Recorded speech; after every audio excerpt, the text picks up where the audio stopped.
নমস্কাৰ এই মুহূৰ্তত আপোনালোকে চাইছে সাহিত্য টেকনলজি ইউটিউব চেনেল এই চেনেল ৰাজ্যৰ খবৰটোতে কেইবাটাও গুৰুত্বপূৰ্ণ খবৰ আপোনালোকলৈ আগবঢ়াইছে যিকেইটা খবৰ আপোনালোকে জনাটো অত্যন্ত দৰকাৰী আৰু এই খবৰকেইটা আপোনালোকে উপস্থাপন কৰাৰ আগতেই আপোনালোকে যদি এই চেনেলটো নতুনকৈ আহিছে তেন্তে চেনেলটো প্লিজ ছাবস্ক্ৰাইব কৰি থব আৰু ভিডিঅ'টোত এটা লাইক কৰি উৎসাহিত কৰিব প্ৰথমটো এই মুহূৰ্তত অতি গুৰুত্বপূৰ্ণ এটা ডাঙৰ খবৰ মুকলি হৈ আহিছে এটা ব্ৰেকিং নিউজ কিন্তু ৰাজ্যত আজি কিমানজন লোক কোভিডত আক্ৰান্ত হ'ল আৰু এই মাৰাত্মক ভাইৰাছ বিধত ইতিমধ্যে কিমানজন লোকে মৃত্যুক খবৰ দিবলগীয়া হৈছে সকলো তথ্য জনাইছে মুখ্যমন্ত্ৰীগৰাকীয়ে আৰু যিহেতু ৰাজ্যৰ কোভিড পৰিস্থিতিৰ ওপৰত লক্ষ্য ৰাখি ইতিমধ্যে সকলো SOP ইতিমধ্যে নিৰ্ধাৰণ কৰা হয় কিয়নো সংক্ৰমণ ধাৰাৰ অব্যাহত ৰাখি আজিৰ দিনটোত ৰাজ্যখনৰ কোভিডৰ পজিটিভিটি হাৰ 2% ওপৰতে আছে আৰু ফলত ৰাজ্যখনৰ কোভিড পৰিস্থিতি উন্নত হোৱাৰ বিশেষ কাৰণ দেখা যোৱা নাই কিনিয়ত কৈছে যে আজিৰ দিনটোত ৰাজ্যখনত কোভিডৰ 24গৰাকী লোকে ইতিমধ্যে প্ৰাণ হেৰুৱাবলগীয়া হৈছে আৰু বিগত 24 ঘণ্টা ৰাজ্যৰ কৰোনা ভাইৰাছত আক্ৰান্ত হৈ 2493জন লোক আক্ৰান্ত হৈছে আৰু এই সময়ছোৱাত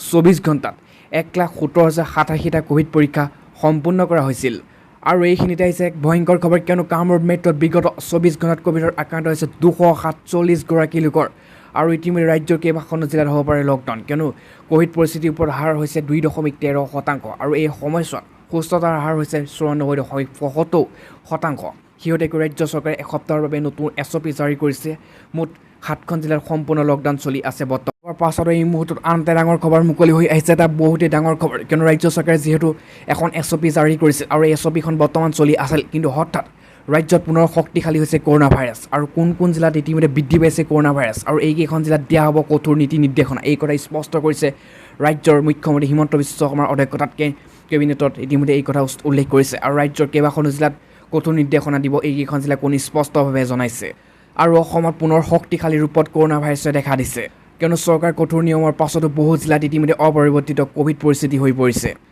কিয়নো আক্ৰান্তৰ সংখ্যা বৃদ্ধি হৈ থাকিলে অধিক কঠোৰ হ'ব পাৰে নীতি নিয়ম কিয়নো এই যি বৰ্তমান SOP চলি আছে এই SOP নীতি নিয়মখন সলনি কৰি ৰাজ্যত হ'ব পাৰে কাইলৈৰ ভিতৰত নতুন নীতি নিয়ম আৰু আজি সন্ধিয়াৰ পৰাই হ'ব পাৰে এই নটিচ জাৰি কৰিব পাৰে কিয়নো ৰাজ্য চৰকাৰে এক বিশেষ সিদ্ধান্ত গ্ৰহণ কৰিছে যিসমূহ জিলাত ৰাজ্যৰ কোভিড পৰিস্থিতি অধিক কঠোৰ হৈছে গণসংক্ৰমণ ঘটিছে সেইসমূহ জিলাত নীতি নিয়ম সলাই নতুন নীতি নিয়ম দিব আৰু ইতিমধ্যে কামৰূপ মেট্ৰত জনসাধাৰণক সতৰ্ক কৰি দিছে স্বাস্থ্যমন্ত্ৰীয়ে আৰু লখিমপুৰ গোলাঘাট শোণিতপুৰ কামৰূপ মেট্ৰত বৃদ্ধি পাইছে আক্ৰান্তৰ সংখ্যা আৰু বৃহস্পতিবাৰ দিনটোতে মাত্ৰ 24 ঘণ্টাত গোলাঘাটৰ লগতে কেইবাখনো জিলাত মাত্ৰ এখন জিলাতে 300জন আক্ৰান্ত হৈছে এই ভাইৰাছত আৰু ইয়াত কৈছে যে শেহতীয়াকৈ প্ৰকাশ পোৱা SOPত 7খন জিলাত কঠোৰ নীতি নিয়ম দিয়াৰ নিৰ্দেশনা দিয়া হৈছিল কিন্তু এই নিয়ম সলনি কৰি পুনৰ নতুন নিৰ্দেশনা জাৰি কৰা হ'ব আজি সন্ধিয়াৰ পৰাই আৰু ইয়াৰ পাছতো বহু জিলাত অপৰিৱৰ্তিত যিহেতু কোভিড পৰিস্থিতি সেইবাবে এই নতুন সিদ্ধান্ত গ্ৰহণ কৰিছে ৰাতিপুৱাৰ পাছতো এই মুহূৰ্তত আন এটা ডাঙৰ খবৰ মুকলি হৈছে এটা ব্ৰেকিং নিউজ কিন্তু অখিল গগৈ বৰ্তমানৰ বিধায়ক অখিল গগৈ ইতিমধ্যে যিহেতু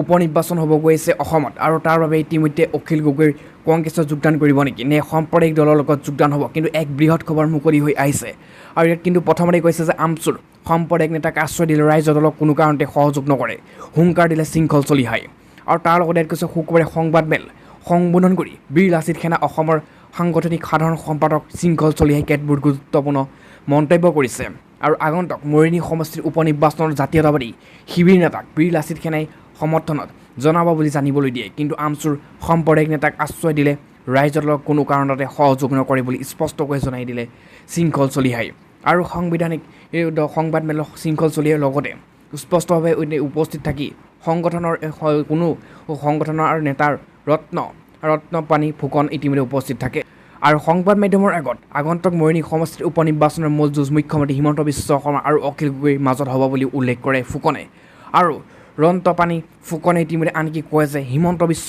শৰ্মা বিকল্প বুলি বহুতে অখিল গগৈক ভাবিবলৈ লৈছে গতিকে জাতীয়তাবাদী ভাৱধাৰাৰে ৰাইজৰ দলক ইতিমধ্যে আগবঢ়াই নিব লাগে কোনো ধৰণৰ সাম্প্ৰদায়িক শক্তিৰ ক্ষেত্ৰত আপোচ কৰিলে দলটোৰ ভৱিষ্যত নাথাকিব এই কথা স্পষ্ট কৰিছে কিয়নো অখিল গগৈ যদি বিজেপি এটা সাম্প্ৰদায়িক দল বুলি তেওঁ উল্লেখ কৰিছে আৰু তাৰ লগতে কিছু কংগ্ৰেছৰ লগতে কেইবাটাও দলক সাম্প্ৰদায়িক দল বুলি আখ্যা দিছে আৰু এইসকল দলৰ সৈতে যদি লগ লাগে তেন্তে বীৰ লাচিত সেনা অখিল গগৈৰ সৈতে নাথাকে সেয়া স্পষ্ট পাছতো এই মুহূৰ্তত আন এটা ডাঙৰ খবৰ মুকলি হৈছে এটা ব্ৰেকিং নিউজ কিয়নো ৰাজ্যৰ তল পৰ্যায়ৰ লগা এটা ভয়ংকৰ খবৰ কিয়নো হাতীৰ গছকত মৃত্যু উপস্থিত কৃষিমন্ত্ৰী অতুল বৰা আৰু ইতিমধ্যে প্ৰাক্তন বিধায়কৰ পোহনীয়া হাতীৰ গছকত ইতিমধ্যে মৃত্যু হৈছে আৰু তাৰপিছতে সাক্ষাৎ অতুল বৰাৰ পৰিয়ালৰ বৰ্গৰ সৈতে আৰু বোকাখাটৰ প্ৰাক্তন নিৰ্দলীয় বিধায়ক জিতেন গগৈৰ পোহনীয়া হাতীৰ গছকত নিহত হোৱা বিতু মুণ্ডাৰ বাসগৃহত উপস্থিত হয় স্থানীয় বিধায়ক তথা মন্ত্ৰী অতুল বৰা আৰু ইতিমধ্যে শুকুৰবাৰে সন্ধিয়া ও মন্ত্ৰী অতুল বৰাই বিটু মুণ্ডাৰ গৃহত উপস্থিত হৈ পৰিয়াল লোকক সমবেদনা জনোৱাৰ লগতে ঘটনাটোৰ সন্দৰ্ভত তদন্ত কৰি পৰিয়ালটোক ন্যায়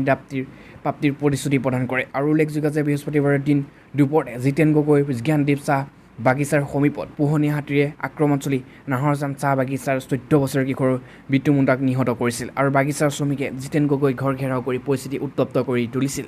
কিন্তু তাৰ পিছতে আজি অসমৰ কৃষিমন্ত্ৰী আৰু সমষ্টিৰ বিধায়ক অতুল বৰাই ইতিমধ্যে গৈ উপস্থিত হৈছে আৰু পৰিয়ালবৰ্গৰ সৈতে এই কথা বুজ লৈছে।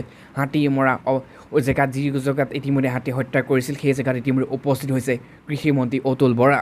তাৰ পাছত এই মুহূৰ্তত আন এটা ডাঙৰ খবৰ মুকলি হৈ আহিছে। কিন্তু অসমৰ মুখ্যমন্ত্ৰী হিমন্ত বিশ্ব শৰ্মাৰ চৰকাৰ ইতিমধ্যে কঠোৰ হৈ পৰিছে। এতিয়া আপুনি সাৱধান হোৱাটো নিশ্চিত, কিয়নো ইতিমধ্যে আৰক্ষীক ফ্ৰী হেণ্ড কৰি দিছে অসম চৰকাৰে। আৰু 40 দিনত 30টা এনকাউণ্টাৰ হৈছে এইখন অসমতে। আৰু 24 ঘণ্টাত আৰু আজি 24 ঘণ্টাত 4জনক গুলীয়াই মাৰিলে আৰক্ষীয়ে। বৃহৎ কথা ইতিমধ্যে সমালোচনা। আৰু ইয়াত স্পষ্টভাৱে কৈছে যে 40 দিনত 30টাকৈ হৈছে এনকাউণ্টাৰ এইখন অসমতে। 24 ঘণ্টাত ইতিমধ্যে 4জনক গুলীয়াই মাৰিলে আৰক্ষীয়ে। আৰু 40 দিনত যিহেতু 30টা এনকাউণ্টাৰ হৈছে আৰু আৰক্ষীয়ে বহুতকে গুলীয়াই মাৰিছে। আৰু অসমৰ স্বেচ্ছাচাৰী শাসন ব্যৱস্থাৰ দিশে গতি কৰোৱা মুখ্যমন্ত্ৰীয়ে এই মন্তব্য অসম জাতীয় পৰিষদৰ। আৰু তাৰ লগতে ইয়াত উল্লেখযোগ্য যে বিগত কেইদিনমানৰ পৰাই ইতিমধ্যে আৰক্ষীৰ অভিযুক্ত প্ৰতি গুলীচালনা কৰি আহিছে। আৰু অসম আৰক্ষীৰ এই কৰ্মক তীব্ৰ সমালোচনা কৰিছে অসম জাতীয় পৰিষদে।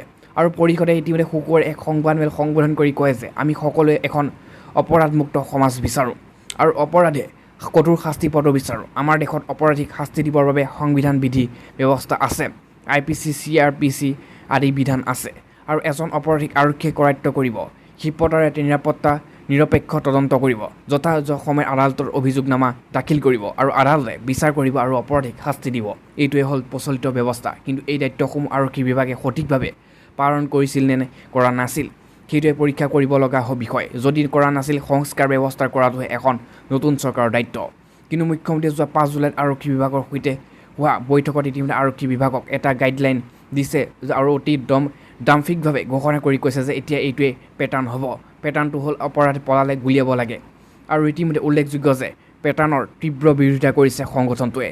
আৰু অপৰাধৰ নিৰ্মূল নামত ডাঙৰ অপৰাধী চক্ৰক ইতিমধ্যে সুৰক্ষা দিয়াৰ স্বাৰ্থত মুখ বন্ধ কৰাৰ বাবে গুলীয়াই সন্ত্ৰাস সৃষ্টি কৰিব বিচৰা হৈছে নেকি বুলি প্ৰশ্ন সংগঠনটোৰ ফালৰ পৰা। কিন্তু এইখিনিতে এটা ডাঙৰ প্ৰশ্ন উত্থাপিত হৈছে, যিহেতু ইতিমধ্যে এটা অপৰাধীক গ্ৰেপ্তাৰ কৰাৰ পিছত তেওঁৰ পৰা ইতিমধ্যে ডাঙৰ যিজন মেইন অপৰাধী থাকে সেইজনক গ্ৰেপ্তাৰ কৰিব পৰা যায়। কিন্তু অসম আৰক্ষীয়ে সেইটো বিচৰা নাই, কিন্তু মুখ খুলিব বিচৰা নাই নেকি অসম আৰক্ষীয়ে, তাকতো ইতিমধ্যে প্ৰশ্ন উত্থাপিত কৰি কৈছে যে সেইবাবে ইতিমধ্যে এই সৰু সৰু অপৰাধীবিলাকক গুলীয়াই হত্যা কৰিছে। আৰু কিয়নো ডাঙৰ অপৰাধীবোৰৰ মুখ ইতিমধ্যে দেখা নোপোৱাৰ বাবে, কিয়নো যদি গ্ৰেপ্তাৰ হয় আদালতত যাবলগীয়া হয় তেন্তে সেই যিসকল ডাঙৰ অপৰাধী আছে এই ইয়াত জড়িত থকা এই কামত ড্ৰাগছেই হওক গৰু চোৰ ব্যৱসায়ীতে হওক সেইসকলৰ মুখ নুখুলিবৰ বাবে আৰক্ষীয়ে ইতিমধ্যে এই ব্যৱস্থা কৰিছে বুলি গৰিহণা দিছে অসম জাতীয় পৰিষদে। পাছত এই মুহূৰ্তত আন এটা ডাঙৰ খবৰ মুকলি হৈছে, এটা ভয়ানক খবৰ। কিয়নো সৰ্বানন্দ সোণোৱালৰ দিনত সংঘটিত হৈছিল অবাধ দুৰ্নীতি। ইতিমধ্যে এই কথা প্ৰমাণ কৰিছে অসমৰ মুখ্যমন্ত্ৰী হিমন্ত বিশ্ব শৰ্মাৰ কাম কাজে। ৰাজ্য চৰকাৰৰ লক্ষ্মণ ৰেখাৰ ভিতৰত থাকি কাম কাজ কৰাৰ পৰামৰ্শ দিছে। কিয়নো প্ৰাক্তন মুখ্যমন্ত্ৰী সৰ্বানন্দ সোণোৱালৰ কাৰ্যকালত সংঘটিত হৈছিল অবাধ দুৰ্নীতি। বৰ্তমানৰ মুখ্যমন্ত্ৰী হিমন্ত বিশ্ব শৰ্মাৰ কথা এই কৰা কামে ইতিমধ্যে এয়াই প্ৰমাণ কৰিছে। পূৰ্বতে সোণোৱাল চৰকাৰৰ দুৰ্নীতিৰ কথা প্ৰকাশ কৰিছিল অসম জাতীয় পৰিষদে, কিন্তু এতিয়া AJPRয়ে দাবী কৰা ধৰণে হিমন্ত বিশ্ব শৰ্মাই প্ৰমাণ কৰি দেখুৱাইছে। শুকুৰবাৰে সংবাদমেল সম্বোধন কৰি এই মন্তব্য অসম জাতীয় পৰিষদৰ নেতা জগদীশ ভূঞাই। আৰু গৰু চিণ্ডিকেটৰ বাবদ 60,000 কোটি টকা অবৈধ লেনদেনৰ জড়িত অভিযোগ তুলিছে AJPয়ে। আৰু ইয়াৰ মাজতে মুখ্যমন্ত্ৰী শৰ্মাৰ কাৰ্যকাল 40 দিনৰ ভিতৰত 30টা এনকাউণ্টাৰ হৈছে। স্বাধীনতাৰ পিছত ভাৰতৰ ইতিহাসত ইতিমধ্যে সম্ভৱত আৰু এয়াই প্ৰথম বৃহৎ এনকাউণ্টাৰ। আৰু আমাৰ দেশত ইতিমধ্যে দোষীক শাস্তি দিবৰ বাবে আইনী প্ৰক্ৰিয়া আছে সেই কথা স্পষ্ট কৰিছে। আৰু কিন্তু তাৰ বিপৰীতে অপৰাধীক গুলীয়ে দিয়াটো ইতিমধ্যে কেতিয়াও পেটাৰ্ণ হ'ব নোৱাৰে। সেয়াই লাগিলে অপৰাধীয়ে হওক বা আন কিবাই হওক, এনেদৰে যুক্তি দিয়ে জগদীশ ভূঞাই। আৰু ভূঞাই লগতে প্ৰশ্ন কৰে যে ৰাজ্য চৰকাৰে বিধায়িনী আৰু ন্যায়পালিকাৰ ক্ষমতা কৰ্তন কৰি কাৰ্যপালিকাৰ ক্ষমতা সৰ্বোচ্চ কৰিব বিচাৰিছে, যাৰ বাবে IPC CRPC উলংঘন কৰিছে আৰক্ষীয়ে। মানৱ অধিকাৰ আয়োগৰ তথ্য অনুসৰি বিশেষ 2 কাৰণবশতঃ অপৰাধীক গুলী